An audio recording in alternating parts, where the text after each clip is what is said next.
అందరికీ నమస్కారం. కాంగ్రెస్ పార్టీ నాయకులు ఆది శ్రీనివాస్ గారు, బీజేపీ నాయకులు రఘునందన్ రావు గారు మా నాయకురాలు కల్వకుంట్ల కవిత గారి మీద వారు దుమ్మెత్తి పోయడాన్ని తీవ్రంగా ఖండిస్తా ఉన్నాను. మా నాయకురాలు కవిత గారు బీసీల గురించి మాట్లాడుతూ ఉన్నదంటే మీకెందుకు అక్కసో ఒక విషయాన్ని నేను మిమ్మల్ని అడగదలుచుకుంటా ఉన్నాను. ఎందుకంటే బీజేపీ కాంగ్రెస్ పార్టీలు ఎప్పుడు కూడా బీసీల అభ్యున్నతి కోసం పనిచేయలేదానికి చరిత్ర చెప్తా ఉన్నది, చరిత్రలో లిఖించబడ్డది. ఆనాడు నెహ్రూ గారు కావచ్చు, ఇవాళ మోదీ గారు కావచ్చు.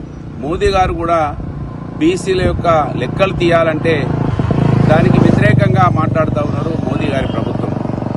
ఆ రోజు నెహ్రూ కాలం నుంచి బీసీలకు వ్యతిరేకంగా పనిచేసింది కాంగ్రెస్ పార్టీ. ఇవాళ వచ్చినటువంటి తెలంగాణ రాష్ట్రంలో అతి తక్కువ సమయం 10 సంవత్సరాలలో బీసీలకు అనేక సంక్షేమ పథకాలను తీసుకొచ్చి నాలాంటి వాళ్ళ బీసీల అభ్యున్నతి కోసం ఒకసారి టికెట్ ఇవ్వడానికి ఆలోచించేటువంటి ఈ రోజులలో 3 సార్లు టికెట్ ఇచ్చి నాలాంటి వాళ్ళని ముందుకు తడిపించినటువంటి చరిత్ర కేసీఆర్ గారి నాయకత్వానికి ఉంది. కేసీఆర్ గారు బీసీల గురుకులాలు కావచ్చు, విద్యా వ్యవస్థలో వాళ్ళకి ఫారెన్ కంట్రీస్కి వెళ్ళడానికి స్కాలర్షిప్లు కావచ్చు, మహాత్మా జ్యోతిబా ఫులే మీద ప్రోత్సాహకరమైనటువంటి అనేక కార్యక్రమాలు తీసుకొచ్చారు. కవితకైతే నాలాంటి వానికి అండగా ఉన్నది.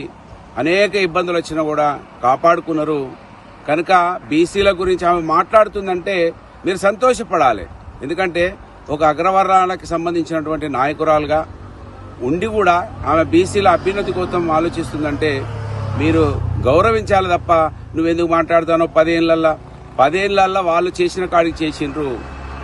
ఈ 78 స్వతంత్ర భారతదేశంలో మీ 2 పార్టీలే దేశాన్ని సింహభాగంలో పరిపాలించినాయి. మీరే ఒకవేళ ఆలోచించి ఉంటే ఇవాళ ఇంకా మాకు ఈ దుస్థితి రాకపోయేది కదా అని నేను ఇవాళ మిమ్మల్ని అడుగుతా ఉన్నాను. ఈ ఆది శ్రీనివాస్ గారి మాటల్ని, రఘునందన్ రావు గారి మాటల్ని తీవ్రంగా ఖండిస్తున్నా. మీ అగ్రవర్ణాలు ఇంకా మా వాళ్ళకి ఎవరు మాట్లాడినా మేము గౌరవిస్తాం. మీరు మాట్లాడండి, మీ కేంద్ర ప్రభుత్వాన్ని మెడలు వంచండి, మోదీ గారిని అడగండి, కులగణన చేయాలి, దామాషా పద్ధతిలో రిజర్వేషన్లు ఇవ్వాలి.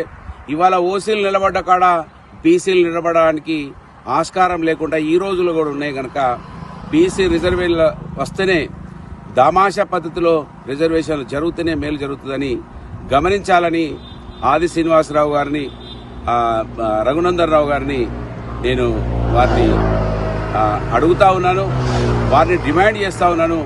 కవితక్కకు మీరు మద్దతు పలకాలని మిమ్మల్ని కోరుతా ఉన్నాను.